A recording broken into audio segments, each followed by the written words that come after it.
আসসালামু আলাইকুম এভরিওয়ান, তোমরা সবাই কেমন আছো? আশা করি খুবই ভালো আছো। আমরাও খুবই ভালো আছি। দেখো, আজ চলে এসেছি তোমাদের সাথে একটা সয়াবিনের রেসিপি শেয়ার করার জন্য। সয়াবিনটাকে আমি ফার্স্টেই পানি দিয়ে ভিজিয়ে নিয়েছি। দেখুন, একটু ফুলেও উঠেছে। এবারে এটাকে একটু ভেজে নেব।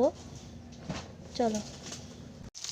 দেখো বন্ধুরা, আমি কড়াই বসিয়ে দিয়েছিলাম, ওতে দিয়ে দিচ্ছি সরিষার তেল, দিয়ে থেকে সয়াবিনগুলো দিয়ে দিয়েছি পানি থেকে, আর একটু লবণও দিয়েছি। একটু লাল লাল করে এটাকে ভেজে নেব। দেখো, সয়াবিনগুলো লাল লাল করে ভেজে নিয়েছি, এবারে তুলে নেব। দেখো, পুরো লাল লাল হয়ে গিয়েছে, ছেঁকে তুলে নিই। দেখো, ওই তেলে দিয়ে আমি আলুগুলো ভেজে নেব।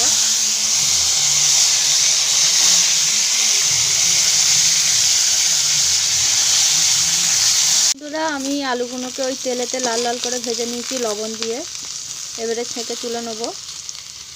আমি ওই কড়াতেই দিয়ে দিচ্ছি পেঁয়াজ কুচি তেলের উপরে, আর যে ফোড়ন কিছু দিচ্ছি না। এতে একটু লবণ দিয়ে নেবো যাতে তাড়াতাড়ি একটু গলে যায়। একটু লবণ দিয়ে একটু ভালো করে লাল লাল করে ভেজে নিই। বন্ধুরা, পেঁয়াজটাকে লাল লাল করে ভেজে নিয়েছি। এতে দিয়ে দেবো আদা রসুনের পেস্ট, দিয়ে এটাকে ভালো করে একটু কষিয়ে নেবো। কাঁচা গন্ধটাকে একদম মেরে দেবো। আবার কষানো হয়ে গেছে আদা রসুন দিয়ে। এবারে পাকা টমেটো, গাছ পাকা টমেটো একদম দেশি ঘরোয়া, এগুলোকে দিয়ে দিলাম। এটাই আমি মশলাগুলো এবারে দিয়ে দেবো এক এক করে, দিয়ে তারপরে কষতে থাকবো। দেখো, মশলাতে নিয়েছি গোলমরিচ গুঁড়ো আর হলুদ গুঁড়ো আর লঙ্কা গুঁড়ো, এটাই দিয়ে দিলাম। এবারে এটাকে কষতে থাকবো।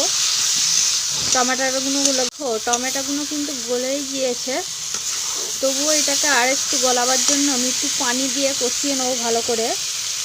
একটু একটু করে পানি দেবো, দিয়ে একটু ভালো করে বেশ কষিয়ে নেবো।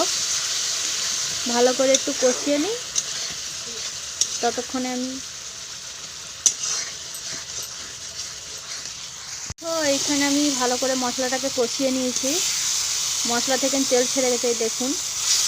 এরপরেই দিয়ে দেবো ওই ভেজে রাখা আলু আর সয়াবিনগুলো, আর একটু চিনি দিয়ে দেবো, একটুখানি চিনি টেস্টটাকে বাড়াবার জন্য।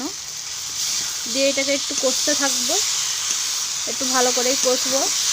একটু সামান্য পানি অ্যাড করছি,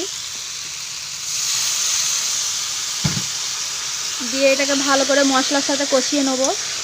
ভালো পুরোপুরিভাবে মশলাগুলো একদম একসাথে মিশিয়ে যাবে। দেখুন কত সুন্দর লাল লাল হয়েছে। এটাকে খুবই কষতে হবে একটু। চলো, এটাকে ভালো করে কষিয়ে নিই। দেখো বন্ধুরা, খুব ভালোভাবে আমি কষিয়ে নিয়েছি, একদম সব মেখে গেছে একসাথে মশলা দিয়ে। পানি দিয়ে দেবো, এটাকে একটুখানি গ্রেভি গ্রেভি হবে, একটু সেদ্ধও হবে সামান্য। অল্প করে পানি দিলাম, খুব বেশি পানি দেবো না, যেহেতু ভেজেছিলাম হাফ সেদ্ধ হয়েই আছে। একটু সেদ্ধ হয়ে এলেই নামিয়ে নেব। চলো, তরকারিটা হয়ে এসছে। গরম মশলা একটু ছড়িয়ে দিচ্ছি ওপর দিয়ে চাপা দিয়ে দিলাম। এবারে নামিয়ে নেবো, হয়ে গেল। দেখো বন্ধুরা, আমার সয়াবিন রান্না রেডি হয়ে গিয়েছে। পুরো মাংসর মতন লাগছে দেখতে। যাই হোক, তোমরা দেখো। সাথে ডাল চচ্চড়ি করেছিলাম, আর একটু আলু সেদ্ধ করেছিলাম। আজকের আমাদের দুপুরের খাওয়া এই। কেমন লাগলো তোমরা কমেন্ট করে বলো। যদি ভালো লেগে থাকলে like, comment, share and subscriber করতে একদম ভুলো না। তোমরা আমার পাশে থেকো। ওকে, বাই, টাটা।